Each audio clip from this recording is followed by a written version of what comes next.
I got my first job when I was 12 years old in Virginia as a paper boy. And being a paper boy in the late 80s meant that you had to do everything. You were a small businessman. You sold the papers and went out in sales and marketing to the customers. You had to order all the papers. You had to deliver all the papers, 3 miles, 100 papers every afternoon.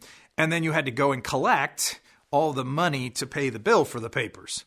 But I never really had a boss. I mean, I had a supervisor, somebody who made sure I had all my supplies and everything, but I just paid the bill to the company for the papers, and that was it. My first real boss came when I was 15 years old, and I got a job at a Christian bookstore at a big mall. My first boss, her name was Rita. Rita was a person that I knew from church. She was a volunteer there, and she was a worship leader, but I'd never known her in a professional context, and so she offered me a job to come work there, and I started working for Rita. Now, Rita was an African-American woman in her 30s in the South in the late 80s. She was single, unmarried, and basically had been working her whole life to get ahead. And she loved her job. She was passionate, not only about the company, but about the people.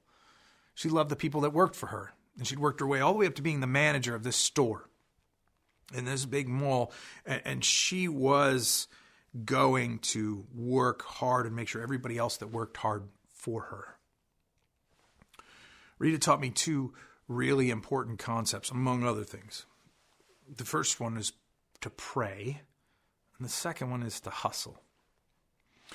What does that look like? Well, every morning when Rita would open the store, we would all gather together and pray before the store would open. And that prayer would have a lot of different things depending on the day, but it really usually boiled down to 2 things that I can remember that we prayed about. The first was that we were going to do our best to serve the people who came through the doors, to be servants to them and to serve them and help them in ways that we could, to be kind and caring and compassionate and patient with every person who walked through the door. The second thing that we prayed about was that we were going to acknowledge that we would do our best that day and trust that God would take care of the rest of it.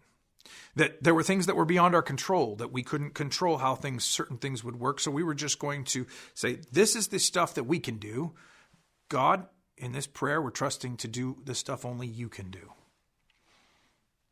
And once they said amen and the doors open, Rita taught all of us to hustle. Rita was a hard worker. And she didn't stand for people lollygagging or hanging around. If there was no one in the store, you had a list of things to do. She had things going on all day. You were going to work hard when you worked for Rita. She made you hustle. She had lots of things that she would have you doing, whether it was cleaning but largely about learning about products and getting better at customer service and making sure you were up to date on the latest things that were going on, book promotions and different things that were working on, new computer systems. She made sure that you were on top of everything to do the best work that you could do. She hustled all the time. And she enjoyed it. She was passionate about her work. In fact, her middle name was Joy. No, I'm serious. Her real middle name was Joy. Rita Joy. She exuded that to the people around her because she loved what she did and she loved the people she worked with. She constantly kept mentoring all of us to the point that within a few months, she was actually offering me a promotion. At one point, she was trying to make me the assistant manager. I'm only a teenager. But she could see from the way that I was working and the things that I was doing, she saw potential. And she wanted to make sure that that kept happening. And she showed that in lots of other people, young men and women that she continued to hire and train and mentor so that they could grow. She taught me all kinds of things in business, like don't waste time on things that don't matter. Focus on what does. Work smart and hard. Focus on the people as well as the process, not one or the other. And though she probably only said these things once or twice as we were moving around, I got to watch in action a person live out what pray and hustle meant every day for years.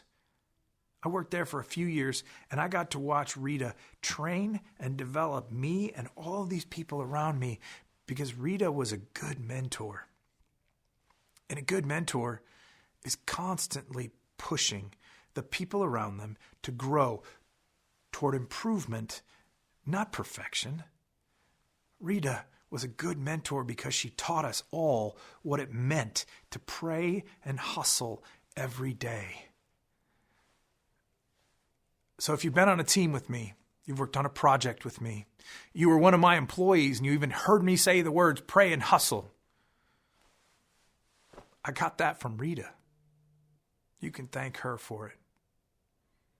I had several opportunities to say thank you to her, but after a long battle with a serious illness, she passed away in 2015. So I know she's not going to hear this video, but I'm going to say this anyway because I think it's important to show our gratitude. Thank you, Rita, for being a good mentor to me.